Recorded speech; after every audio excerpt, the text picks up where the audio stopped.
بہت سال پہلے کی بات ہے۔ کسی جنگل میں ایک کالو نام کا بھالو رہتا تھا۔ کالو بہت ہی اچھا بچہ تھا۔ اس کی سگی ماں نہیں تھی، وہ اپنی سوتیلی ماں کے ساتھ رہتا تھا۔ کالو کے ماں باپ اس سے بہت نفرت کرتے تھے، اسے ٹھیک سے کھانے کو نہیں دیتے تھے، اس کے ساتھ اچھا رویہ بھی نہیں رکھتے تھے۔ جب وہ ان کے سامنے آتا تھا اس کو بھگا دیتے تھے۔ اس کی سوتیلی ماں نے اپنے پاس بلایا۔ کالو اپنی ماں کی آواز سن کر دوڑتے ہوئے اپنی ماں کے پاس گیا۔ کالو، تم صبح صبح میرے پاس مت آیا کرو، تم مجھے بہت برے لگتے ہو۔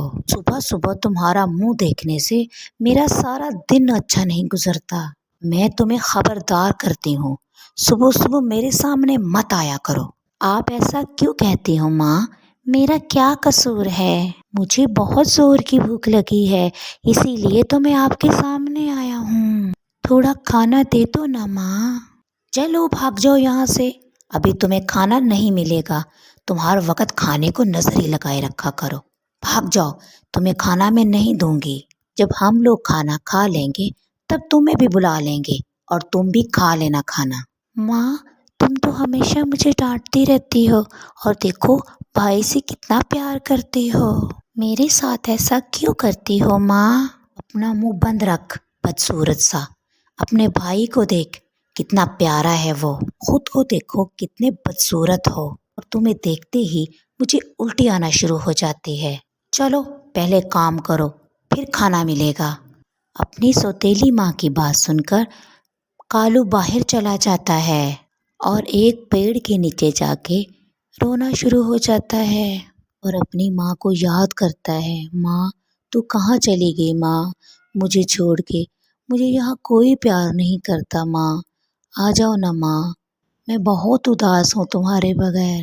اور گھر کے جب سب لوگ کھانا کھا لیتے ہیں تب اس کی سوتیلی ماں اس کو بلاتی ہے۔ ارے او کالو، ادھر آ، تم نے بہت کام کیا ہے، آؤ اب کھانا کھا لو۔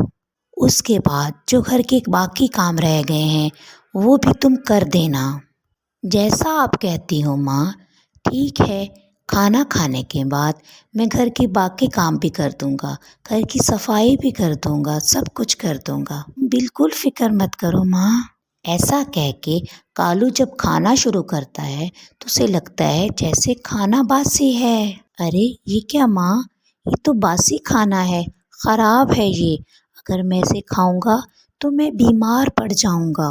مجھے آج جو پکایا ہے وہ کھانا دو نا ماں، بہت بھوک لگی ہے۔ زیادہ باتیں مت کر، تجھے کھانا ہے تو کھا، نہیں تو بھوکا ہی مرو۔ ماں نے غصے سے کہا، اور یہ سارے برتن تم نے صاف کرنے ہیں، سمجھے کہ نہیں؟ یہ کہہ کے ماں وہاں سے چلی جاتی ہے۔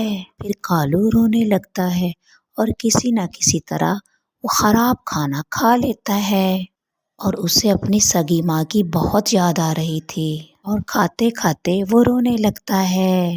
ماں، تم کہاں ہو ماں؟ مجھے چھوڑ کے کہاں چلی گئی؟ مجھے بہت فکر ہو رہی ہے، میں سارا دن کام کرتا ہوں اور پھر بھی مجھے باسی کھانا دیتی ہیں یہ۔ مجھے بھی اپنے پاس بلا لو ماں، مجھ سے یہ سب کچھ برداشت نہیں ہو رہا۔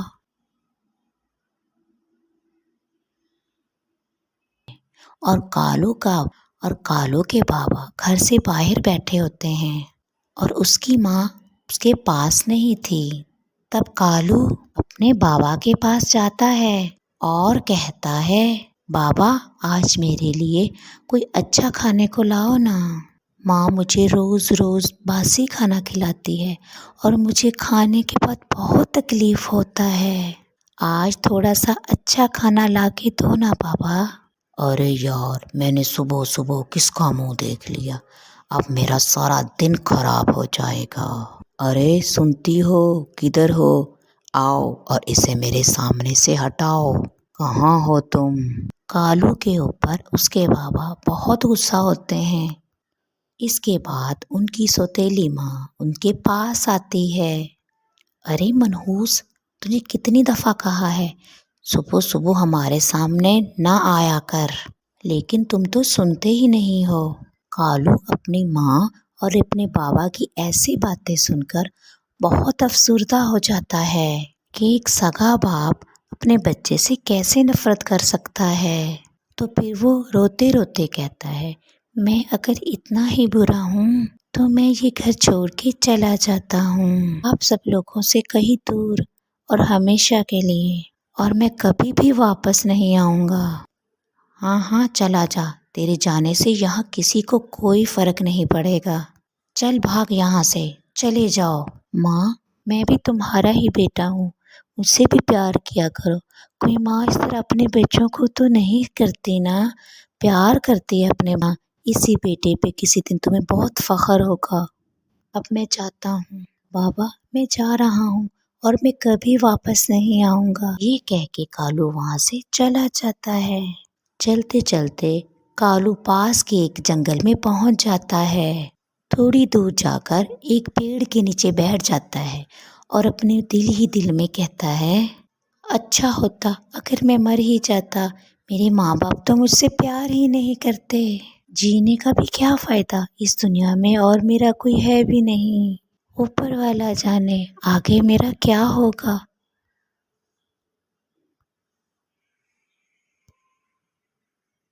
میں اب کبھی گھر واپس نہیں جاؤں گا، یہی رہوں گا۔ یہ سب کہتے کہتے وہ رونے لگ جاتا ہے۔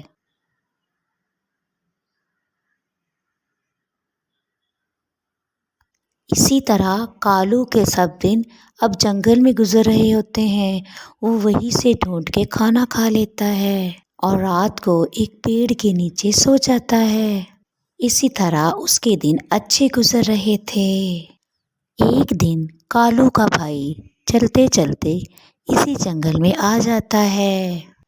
چلتے چلتے وہ گھنے جنگل میں پہنچ جاتا ہے، تب وہ بہت ڈرتا ہے۔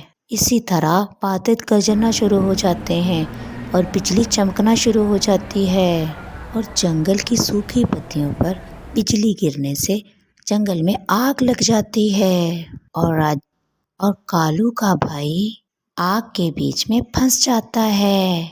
اسے بہت ڈر لگتا ہے اور وہ ڈر کے مارے چلانے لگتا ہے، ارے بچاؤ بچاؤ مجھے، کوئی بچاؤ، میں آگ کے بیچ میں پھنس گیا ہوں، کوئی بچاؤ مجھے۔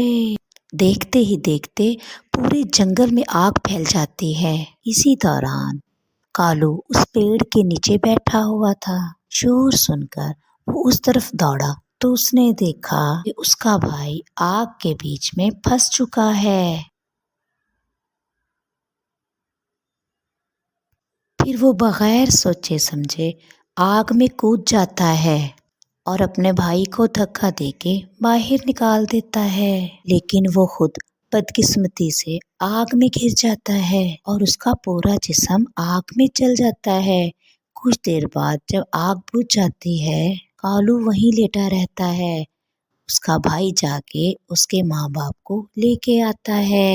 جب ساری بات ان کی سمجھ میں آئی تب ان کو اپنے کام پہ بہت پچھتاوا ہوا۔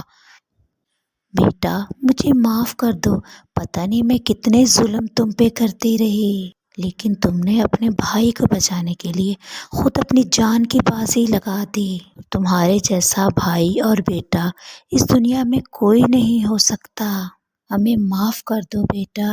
او اوپر والے، مجھ سے بہت بڑا کام ہو گیا، بہت برا، مجھے سزا دے دو اوپر والے، میں نے اپنے بیٹے پہ بہت ظلم کیے ہیں۔ بیٹا راجو مجھے بھی معاف کر دو، بیٹا کالو مجھے بھی معاف کر دو، میں نے بھی تمہارے ساتھ بہت برا رویہ کیا ہے، میں نے تمہیں کبھی بھی اپنے بیٹے کے روپ میں قبول نہیں کیا، مجھے معاف کر دو بیٹا۔ کالو میں جانتا ہوں مجھے تمہارے جیسا بیٹا کبھی بھی نہیں ملے گا، مجھے معاف کر دو کالو۔ کالو کے ماں باپ اور اس کا بھائی اس کے مرے ہوئے جسم کے پاس کھڑے ہو کے روتے رہے، لیکن کالو اس دنیا سے جا چکا تھا، ہمیشہ ہمیشہ بھی تھے۔